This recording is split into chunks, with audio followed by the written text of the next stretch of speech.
demandez ce qu'Apple nous prépare pour les mois et les années à venir, eh bien on a eu un semblant de réponse dans la dernière newsletter Power On de Mark Gurman. Je vous propose qu'on fasse le tour de ces informations et puisqu'on s'intéresse aussi un peu à ce qu'Apple pourrait nous préparer avec une bague connectée ou des lunettes connectées. Alors c'est parti, prenez le temps de vous abonner, d'activer la cloche et on attaque directement avec cette newsletter qu'il faut analyser ensemble. Mark Gurman, dans cette dernière, parle de l'avenir d'Apple et notamment 3 piliers sur lesquels la marque n'a jamais réussi à se positionner. Il y a la voiture connectée, la maison et les objets tech qu'on porte sur le visage.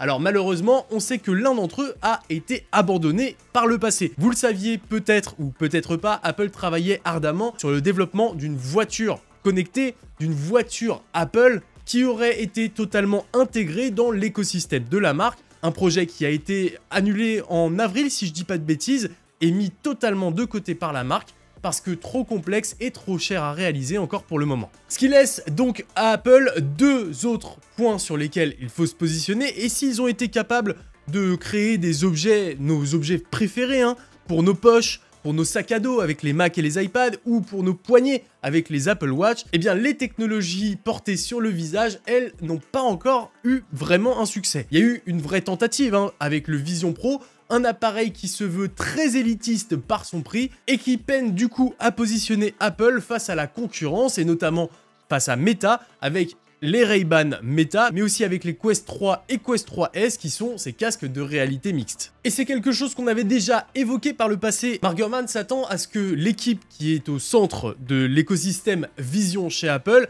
soit d'ores et déjà sur le développement de 4 futurs produits. Le premier, ce serait une deuxième version du Vision Pro, une version améliorée et plus puissante qui devrait arriver aux alentours de 2026. Pour 2025, par contre, on s'attend à une version plus accessible qui permettrait de démocratiser un peu Vision et permettre à plus de personnes de mettre un premier pied dans l'informatique spatiale. Ce modèle serait proposé aux alentours des 2000 $, faudra donc compter aux alentours des 2500 minimum en France. Il aurait un processeur de qualité évidemment inférieure, mais il ne proposerait pas non plus la vision, le EyeSight devant, qui permet de montrer les yeux de l'utilisateur. Avec ces petits ajustements, Apple s'attend à ce que le futur Vision Air, peut-être, qu'on pourrait l'appeler comme ça, se vende au moins 2 fois mieux que le Vision Pro. Évidemment, l'avenir nous le dira. Il y a un autre produit encore qui est en création chez Apple et dans la section Vision, c'est évidemment des lunettes connectées. Et ces derniers devraient arriver vers 2027, donc dans un petit moment encore, des lunettes qui reprendraient grosso modo le concept des Ray-Ban Meta, avec des caméras dessus et une implémentation de l'intelligence artificielle d'Apple qui permettrait d'analyser l'environnement autour de l'utilisateur pour lui donner des conseils et des directions en fonction de là où il se situe. Le problème, évidemment, c'est que Apple, ils ont pris un sacré retard, que ce soit sur ces technologies de lunettes connectées et sur l'intelligence artificielle. Beaucoup de personnes se tournent de plus en plus vers des produits Android ou Meta plutôt que de rester chez Apple qui semble vraiment vieillissant avec le temps. Venir combattre des technologies qui sont sorties là actuellement, avec les Ray-Ban Meta, avec un produit qui sortirait en 2027, ça met quand même un gros délai et permet aux autres acteurs d'encore évoluer pour affirmer leur position sur le marché. C'est un peu ce qui se passe avec les smartphones pliants d'ailleurs. Bon, ça c'est pour les technologies de visage, mais qu'en est-il pour les bagues connectées? Eh bien, un récent rapport annonce qu'Apple ne prévoirait pas, tout simplement, de sortir une bague connectée dans les années à venir. Selon Mark Gurman, Apple a bel et bien exploré la possibilité de développer un anneau connecté. À l'instar de la Oura Ring ou de la Galaxy Ring ou encore de la Ultra Human, Apple pensait potentiellement se positionner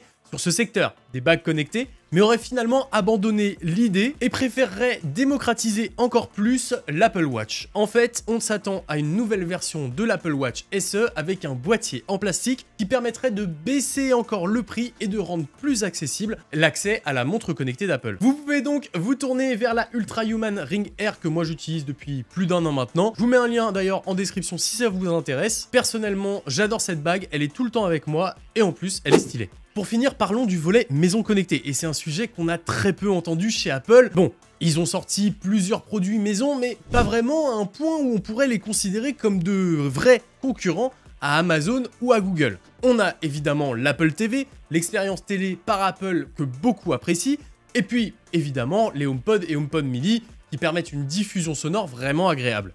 Mais si Apple a bien travaillé avec ses concurrents sur le développement de Matters, un protocole qui permet de faire communiquer tous les objets domotiques, eh bien eux n'ont pas leur propre solution domotique à proposer. Il manque clairement deux choses principales chez eux, un hub et des écrans connectés qui permettraient de gérer l'écosystème domotique à la maison. Et ben, selon Mark Gurman, c'est bel et bien le cas. Une grosse partie de l'équipe qui s'occupait de développer l'Apple Car a été recentrée sur une partie home, partie maison, pour développer tout un nouveau pan de produits chez Apple. On parle tout d'abord d'un nouvel OS basé sur tvOS avec des intégrations de l'application d'ores et déjà présente sur nos iPhones, l'application Home qui nous permet de gérer notre domotique, un OS qui permettrait donc de regarder du contenu en streaming, de faire du FaceTime et aussi de naviguer sur le web et pourquoi pas une intégration avec des applications comme Notes et Calendrier directement à l'intérieur. Pour faire tourner tout ça, on se retrouverait avec des petits écrans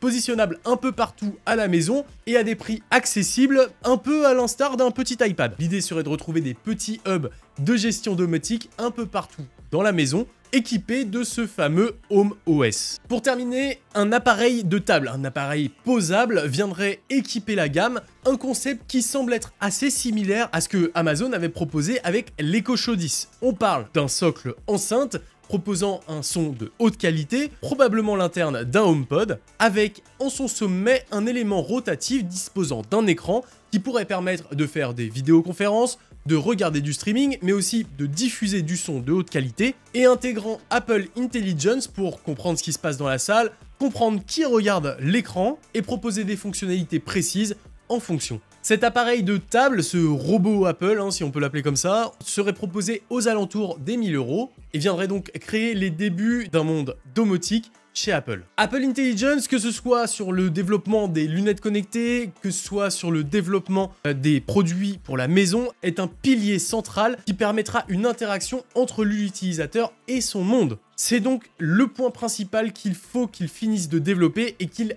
déploie. Évidemment, ça semble compliqué pour l'instant avec les problèmes entre Apple et l'EU sur la régulation, où Apple joue un peu des coudes pour essayer de faire baisser les contraintes des régulateurs. Et puis, on va pas se mentir, un lancement des iPhone 16 qui a été clairement en demi-teinte avec des fonctionnalités qui sont vendues pendant des heures d'Apple Intelligence et qui ne sont même pas là aux États-Unis au lancement. Il va falloir suivre tout ça de très près pour voir où Apple veut aller avec cet écosystème maison. Et vous le savez, si vous voulez suivre tout ça et ne rien louper, faut être abonné à la chaîne. Alors tout d'abord, j'espère que cette vidéo vous aura plu. Et si c'est le cas, pensez au petit like, à l'abonnement et à la cloche, ça je compte sur vous. Et puis, en attendant, je vous laisse avec cette vidéo. Cette vidéo vous en dira plus sur l'iPhone SE 4 qu'on attend pour début 2025. Ça va aller très vite maintenant. Moi, tout ce qui me reste à vous dire, c'est à très bientôt pour plus de contenu sur la chaîne. C'était Paul. Ciao.